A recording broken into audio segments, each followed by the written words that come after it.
Okay, so I ended up doing a thing. I originally was going to pull the heads and I was going to take them over to a shop, have them redo the valves. I bought a whole new set of valves and I changed my mind. I found a set of cylinder heads already pulled off at a junkyard for 50 bucks a piece. So it was $200 to have all the valves done, plus going through the headache of taking the cylinder heads off and then like 2 weeks of downtime. So with this way, they're not as nice as I'd like, but they're not horrible. So these are the cylinder heads that I got from the junkyard. As you can see, you look inside and they're actually nice and clean. Thankfully, they left the valve covers on while they were sitting out in the elements, so the outside of them looks pretty crappy, but I think they can be cleaned up.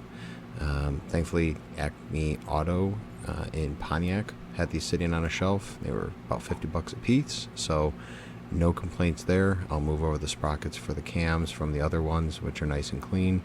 If you flip them over and look on the actual combustion side, nothing to really worry about there. And then when you go over to the exhaust side, we have a couple broken studs, but I think that with a pair of vice grips and some penetrating oil, we'll get those out.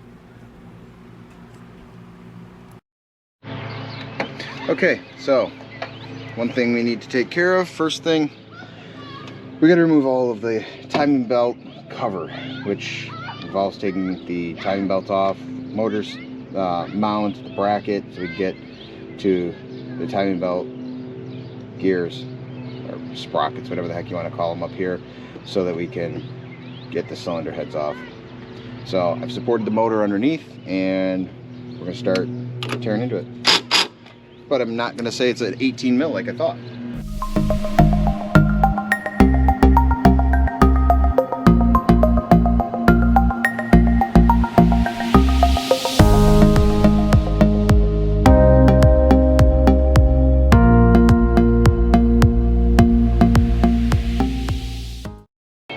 Once you have the 3 bolts undone from the motor, it is supported from underneath. I'm going to use the 18 millimeter. I'm going to take off the 2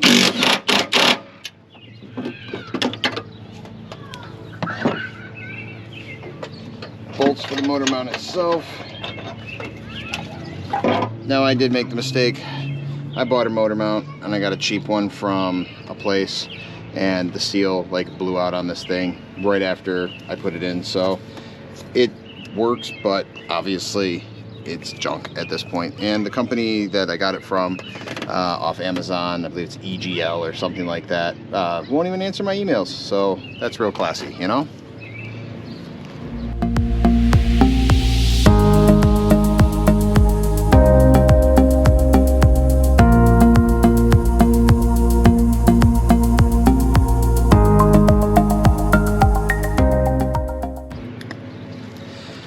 Now I'm just in the habit, if I take a bolt off, put the bolt back in where it came from, so that way you don't have a whole bunch of random bolts just laying around.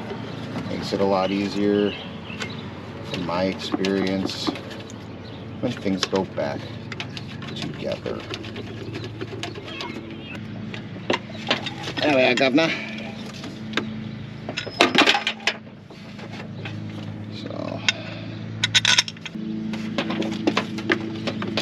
Normally I'd say make sure, make a diagram of the belt. My belt's pretty new, it's not all cracked, you know, that's what you really want to look for, is cracks this way. The belt's only 10,000 miles old, so I'm not going to worry about that right at the moment.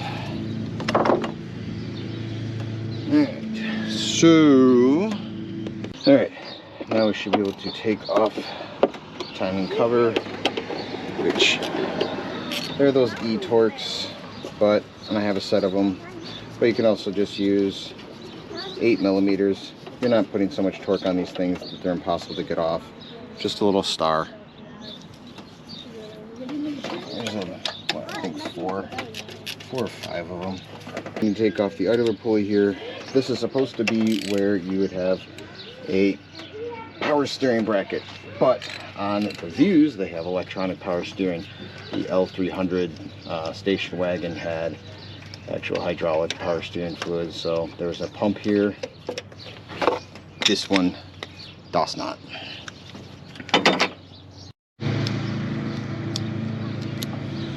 So we got to take off the electronic connector section here. There's one little bolt over here, and it's always the same size as everything else. It's a 10 millimeter. Who doesn't love a bunch of 10 millimeters on a car? Every auto manufacturer loves 10 millimeters. They're like, hey, thinking we're gonna hold something down. Yeah, what do you think we should put in there? Thinking a 13 millimeter, but Bob over in accounting says let's do a 10. Well, you know, Bob's never let us down before. So here is the tool that you would get from Amazon. We're gonna open it the other way. Ta-da! You have two locking tools for your cams. They go in one side or the other. You have to kind of figure out which side they fit, and then you have to rotate the motor a little bit here and a little bit there. This is the opposing side. You then have this is used for grabbing the nuts and adjusting the tension on the eccentric rollers. This locks your crankshaft against your water pump, which allows it so that you can back it off 60 degrees, but then you put it back, and it works so you can tighten everything down and everything's not going to move. There's a little wedge that goes in that you actually use for holding the belt once you have it positioned under the crankshaft. And this is actually the appropriate Star E20 that goes under for the crankshaft itself. I just kind of hobbled through and I cheated by using 16.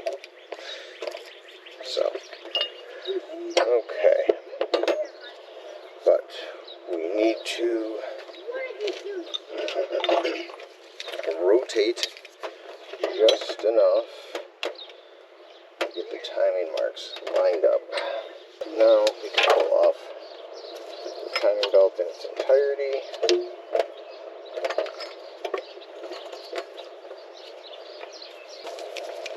Another neat little wrench, if you do go over to Harbor Freight, is this guy. Comes in handy. Adjustable length, so you can get shorter, or if you need the leverage.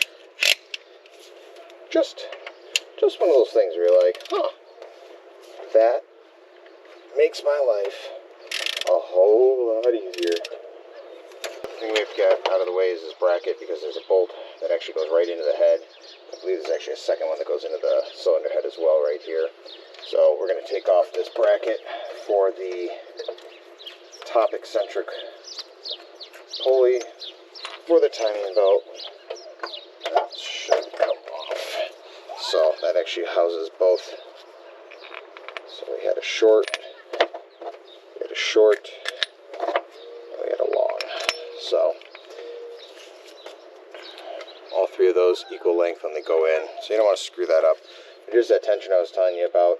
You end up putting an Allen in there and you rotate it, which puts spring tension on it, and then you tighten it down. And it's something stupid like 27 foot-pounds or something. And then here's the other eccentric pulley for the timing belt on the top.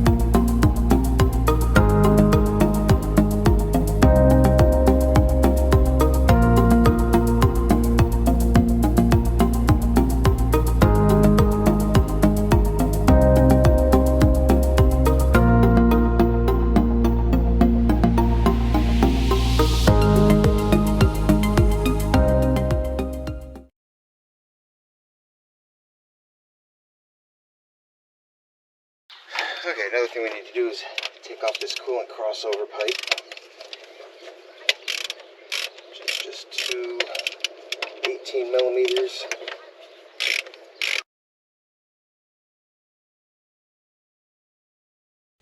بات العزيز